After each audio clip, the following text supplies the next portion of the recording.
Good morning students. Now we start third law of motion. In third law of motion, every action there is an equal and opposite reaction. ठीक है, this is the statement of the third law of motion. तो first for every action क्या होता है, इसमें दो word आते हैं, एक एक्शन आ रहा है, एक कौन सा आ रहा है, रिएक्शन, यानी कि अपोजिट रिएक्शन. क्या काम है कि मान लीजिए ये एक बॉडी है, ये ए बॉडी है, ये बी बॉडी है. ठीक है, ए बॉडी बी बॉडी के ऊपर फोर्स लगाती है FAB. तो जो बॉडी पहले फोर्स लगा रही है this is called its action. जो पहले जिस बॉडी ने फोर्स लगाया this is called its action. अब ये बॉडी भी क्या लगाएगी, फोर्स लगाएगी किसके ऊपर, बी बॉडी के ऊपर. सॉरी, बी बॉडी भी फोर्स लगाएगी ए बॉडी के ऊपर. This is FBA. और वो कैसा होगा, इक्वल होगा, यानी कि दोनों फोर्स इक्वल होंगे. पर ए ने बी के ऊपर लगाया तो बी की डायरेक्शन किसके ऊपर है, ए की, यानी कि दोनों की डायरेक्शन क्या है, अपोजिट. और अपोजिट साइन के लिए हम किसका साइन यूज करते हैं, नेगेटिव का. तो यहां से इक्वेशन बन जाती है A body is equal to apply a force equal and opposite direction, यानी कि ए बी पे लगा रही है, बी ए पे लगा रही है फोर्स, और उनकी डायरेक्शन क्या है, अपोजिट. तो अपोजिट डायरेक्शन को कौन रिप्रेजेंट कर रहे हैं, माइनस रिप्रेजेंट कर रहे हैं. जो माइनस है वो अपोजिट डायरेक्शन को रिप्रेजेंट कर रहा है. तो for every action there is equal and opposite reaction. ठीक है, एफ बी पे लगा रही है, FAB, बी ए पे लगा रही है, FAB is equal to minus BA. अब इसके कुछ एग्जाम्पल की हेल्प से हम इसको समझते हैं. ठीक है, तो कुछ एग्जाम्पल है. क्या क्या एग्जाम्पल है, तो हम फर्स्ट एग्जाम्पल ये देखते हैं कि अगर हम कोई बुलेट चला रहे हैं, यानी कि बंदूक चला रहे हैं, ठीक है, बंदूक चला रहे हैं, पिस्टल चला रहा है, या फिर कोई गन चला रहा है, तो आप ये देखोगे वो पीछे की तरफ हिलता है. ठीक है, पीछे की तरफ जाता है. तो वो इसलिए जाता है कि जब बुलेट बाहर निकलती है तो जो गन है वो बुलेट के ऊपर फोर्स अप्लाई करती है. तो अब बुलेट ने, गन ने क्या किया, बुलेट के ऊपर फोर्स लगाया. अब बुलेट भी क्या करेगी, उस एक्शन को रिएक्शन करेगी और बुलेट भी गन के ऊपर फोर्स लगाएगी. तो बुलेट आगे की तरफ चलती है और गन पीछे की तरफ चलती है. तो एक बार क्या लगता है, हमें झटका लगता है. ठीक है, तो एक एग्जांपल इसका क्या है, ये हो गया कि during firing the gun is moving backward direction. जो गन है वो बैकवर्ड डायरेक्शन की तरफ क्या करती है, मूव करती है, और the bullet is going to forward direction. तो it is an example of the Newton third law of motion. ठीक है, ऐसे ही अगर आप और देखते हैं एग्जांपल पे, तो देखिए मैंने क्या काम किया, ये बोर्ड के ऊपर मैंने हैंड रखा, ठीक है, हाथ रखा, और अब मैंने फोर्स लगाना शुरू किया. जब आप फोर्स लगाना शुरू करोगे ऐसे करके, तो आपके इन टिप्स के ऊपर जो जहां जहां टिप्स है यहाँ पर आपको पेन होना शुरू हो जाएगा. आप फोर्स लगाते जाइए और फोर्स लगाइए और आपको यहाँ पेन होना शुरू हो जाएगा. क्यों होगा कि आपने क्या किया, बोर्ड के ऊपर या बॉल के ऊपर आपने फोर्स अप्लाई किया. ठीक है, तो आपने एक्शन कर दिया, दिस इज योर एक्शन. अब ये बॉल भी क्या करेगी, ये जो बॉल है और ये जो बोर्ड है ये भी क्या करेगा, अपोजिट रिएक्शन करेगा. तो जितना फोर्स आप बढ़ाते जाओगे उतना ही फोर्स ये लगाता जाएगा और ये आपके ऊपर लगाता जाएगा. ठीक है, तो ये भी क्या हो गया, second example of the third law of motion को हो गया. तो हम एक्शन कर रहे हैं तो दूसरे ऑब्जेक्ट भी क्या कर रही है, रिएक्शन. ऐसे ही जब हम मूव करते हैं, चलना शुरू करते हैं, ठीक है, मूव कर रहे हैं, चलना शुरू कर रहे हैं. ठीक, तो जब हम चलना शुरू कर रहे हैं, मूव कर रहे हैं, तो हम क्या काम करते हैं, अपने पैरों से अर्थ के ऊपर फोर्स लगाते हैं. ठीक है ना, अपने फीट हैं उनसे फोर्स लगा रहे हैं अर्थ के ऊपर. अब अर्थ भी हमारे ऊपर फोर्स लगाती है और इक्वल और अपोजिट फोर्स लगा रही है, तभी हम मूव कर पा रहे हैं. तो क्या ये मूव कर, ये भी कौन से प्रिंसिपल पे बेस करता है, it is also based on the Newton third law of motion. ठीक है, कौन सा हो गया, Newton third law of motion. ये भी Newton third law of motion हो गया. ठीक है, तो ये हमने क्या काम किया, एग्जाम्पल किया. ऐसा ही एक एग्जाम्पल और है. अगर आप जैसे स्कूल के अंदर हो, स्कूल के अंदर कई बार टूर गया हो आपके स्कूल का, और आपने क्या काम किया है, जो नाव है यानी कि वो आपने की है.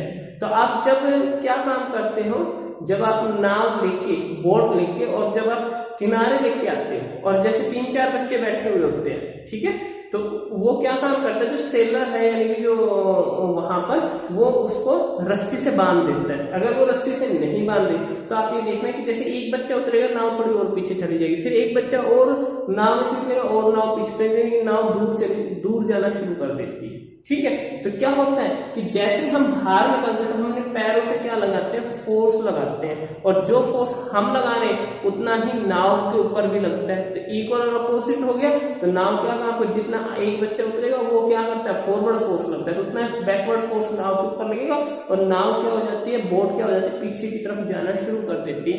इसलिए आप वहां पर देखना, जब भी आप टूर वगैरह पे जाते हो तो वहां अगर ऐसा है तो उसको बांध के रखते नाव को, ठीक है, और ताकि बच्चे उतरे तो पीछे की तरफ जाए, तो रस्सी के द्वारा वो लास्ट पीछे की तरफ ना जा पाए, ठीक है।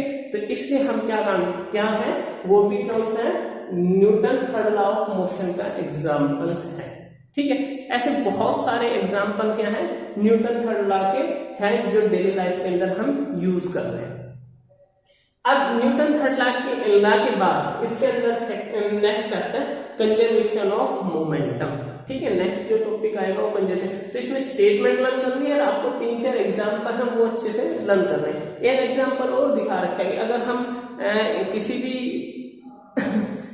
एक कार्डबोर्ड है और उस कार्डबोर्ड के नीचे टायर लगा रखे, मतलब बॉल बियरिंग के टायर लगा रखे, और आप कोई सामान लेकिन आगे की तरफ फेंकोगे तो वो आप अपने आप बैक साइड में अपने आप मूव करोगे। जैसे ही आपने कोई सामान फेंका, जैसे हमने एक फट्टा लिया, ऐसे एक फट्टा ले लिया, ठीक है, इसके ऊपर हमने ऐसे हमने व्हील्स लगा दिए। व्हील लगाने के बाद एक आदमी इस पे खड़ा है, ठीक है, लगेज लेके, और ये इसको थ्रो करता है आगे की तरफ, तो ये मूव करेगी, बैक साइड की तरफ मूव करेगी, ठीक है। तो ये भी किसकी वजह से हुआ, न्यूटन थर्ड लॉ। ये आगे की तरफ फोर्स लगा तो इक्वल एंड अपोजिट फोर्स क्या लगेगा, पीछे की तरफ, तो आप बैक साइड को क्या करोगे, मूव करोगे। This is an also example of the Newton third law of motion. ये भी क्या है, Newton third law of motion का एग्जांपल है, ठीक है। अब हम इसके अंदर क्या काम करेंगे, हम मोमेंटम के बारे में पढ़ेंगे, conservation of momentum. Conservation of momentum की छोटी सी डेफिनेशन है। क्या डेफिनेशन है, कंजर्व का मतलब चेंज ना होना, यानी कि कोई भी ऑब्जेक्ट है before collision and after collision the momentum does not change. Before collision and after collision momentum does not change. Momentum क्या नहीं होता, चेंज नहीं होता before collision and after collision. Before collision and after collision momentum does not change. Momentum क्या नहीं होगा, change नहीं होगा, ठीक है। तो हम इसके लिए पढ़ना शुरू करें। हमने क्या काम किया, एक ऑब्जेक्ट ली और हमने कौन सा टॉपिक कर रहे हैं, कंजर्वेशन ऑफ मोमेंटम। क्या कर रहे हैं, conservation of momentum, conservation of momentum, ठीक है। तो हम कौन सा पढ़ रहे हैं, कंजर्वेशन ऑफ मोमेंटम। क्या है conservation of momentum, momentum is always constant. कैसे constant, before collision, before collision and after collision, before collision, collision and after collision, and after collision momentum is constant. Momentum is constant. Momentum क्या रहेगा, constant रहेगा। Before collision and after collision momentum is constant. Momentum क्या रहेगा, constant रहेगा। तो हमने क्या काम किया, एक बॉडी ले ली, एक ऑब्जेक्ट ले लिया जिसका मास कितना है, ma है, उसकी वेलोसिटी क्या है, ua उसकी वेलोसिटी, इनिशियल वेलोसिटी। ये ऑब्जेक्ट है mb और इसकी वेलोसिटी क्या है, uv। ये ua है, ये ub है, ठीक है। दोनों क्या कर रहे हैं, after ua is greater than ua क्या है, ub से ग्रेटर है, ठीक है। तो इसका मतलब क्या होगा, ये बॉडी इसके साथ आगे चलकर कोलाइड कर रही है। कोलाइड का मतलब टकराव, दोनों के अंदर, दोनों के बीच में टक्कर हो जाएगी, ये कोलिजन हो गया, ठीक है। दोनों के बीच में क्या हो जाएगा, कोलिजन हो जाएगा। कोलिजन कितने टाइम के लिए होगा, t टाइम के लिए, ठीक है। कोलिजन हो रहा है कितने टाइम के लिए होगा, t टाइम के लिए उनके बीच में कोलिजन होगा। आफ्टर कोलिजन ये जो ऑब्जेक्ट है ma, इसकी वेलोसिटी चेंज हो जाएगी। दो चीजें आपस में टकराती है तो उनकी वेलोसिटी क्या हो जाती है, चेंज हो जाती है। तो इसकी वेलोसिटी हो गई va और इस वाले की वेलोसिटी हो गई vb, ठीक है। तो देखिए हम क्या काम करेंगे, पहले ऑब्जेक्ट है, इसका मोमेंटम कितना हुआ, मोमेंटम निकालने, तो हमने क्या कहा, बिफोर कोलिजन तो इस डायग्राम को मैं थोड़ा सा ऐसे बना देता हूँ, ये टी टाइम के लिए हुआ, यहाँ पर फोर्स दिया होगा टी टाइम के लिए, तो उसके बाद कोलिजन के बाद इसकी वेलोसिटी हो गई va और इसकी वेलोसिटी हो गई mv की वेलोसिटी हो गई vb, ठीक है, ये इसकी क्या हो गई वेलोसिटी हो गई, ठीक है। अब देखो ये क्या है, before collision momentum of A body, तो यहां मैं लिख रहा हूं बिफोर कोलिजन, क्या लिखा मैंने, before collision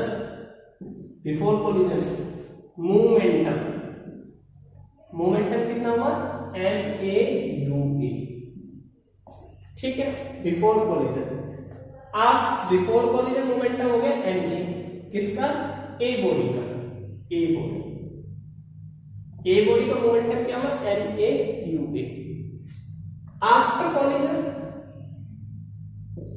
after collision momentum of B body का मोमेंटम कितना हो गया mb, सॉरी ए की बॉडी देंगे, ए की बॉडी ma और va, ठीक है। चेंज इन मोमेंटम कितना मोमेंटम चेंज हुआ, तो चेंज इन मोमेंटम क्या होगा, फाइनल रेशन इनिशियल सब्ट्रैक्ट कर देंगे, फाइनल रेशन इनिशियल, तो देखिए बिफोर कोलिजन लिखा, before collision A body momentum को ma, after collision momentum of A body ma, momentum क्या होता है, मोमेंटम होता है mass into velocity, change in momentum, इसमें से इसको सब्ट्रैक्ट कर देंगे, तो ma va minus ma ua, ma common ले लेंगे, तो क्या हो जाएगा va minus, this is our change in momentum, ठीक है। सिमिलरली ये हमारी फर्स्ट इक्वेशन होगी, सिमिलरली कर ले, B body before collision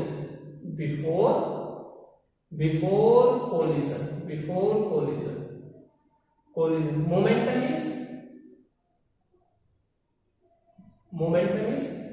mvub, B body after collision क्या हो जाएगा mvvb, चेंज इन मोमेंटम, इसमें भी चेंज इन मोमेंटम निकालना, चेंज इन मोमेंटम, तो चेंज इन मोमेंटम क्या हो जाएगा mvva minus mvub, mv common ले ले, mv कॉमन लिया, va माइनस ub, ठीक है। अब हम क्या लगाएंगे, न्यूटन सेकंड, अब न्यूटन सेकंड अप्लाई करते हैं, तो Newton second according to Newton second law, इसको रख करते हैं according to Newton second law, तो न्यूटन सेकंड लॉ, तो according to Newton second law, F A ने B पे फोर्स लगाया था, तो क्या हो जाएगा, क्या हो गया, force is directly proportional to rate of change of momentum, ये क्या है change in momentum, rate word time के लिए आता है, तो न्यूटन सेकंड लॉ की स्टेटमेंट क्या थी, rate of change of momentum directly proportional to force, तो हमने ये कर दिया, फोर्स के ऊपर directly proportional, ma va minus ua by t, ये ठीक है। ऐसे ही हम क्या लिखेंगे,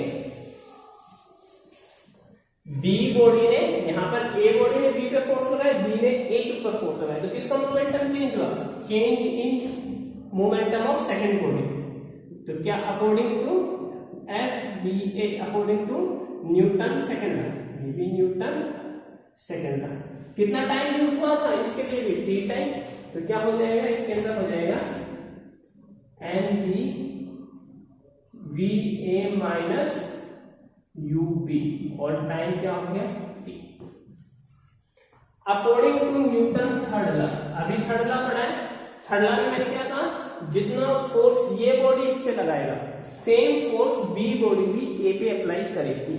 न्यूटन से थर्ड लॉ में इक्वेशन लिखी ना, A B is equal to minus F B A. तो देखिए ये एफ ए की वैल्यू यहाँ पुट कर देंगे और ये एफ बी ए की वैल्यू आप यहाँ पुट कर देंगे।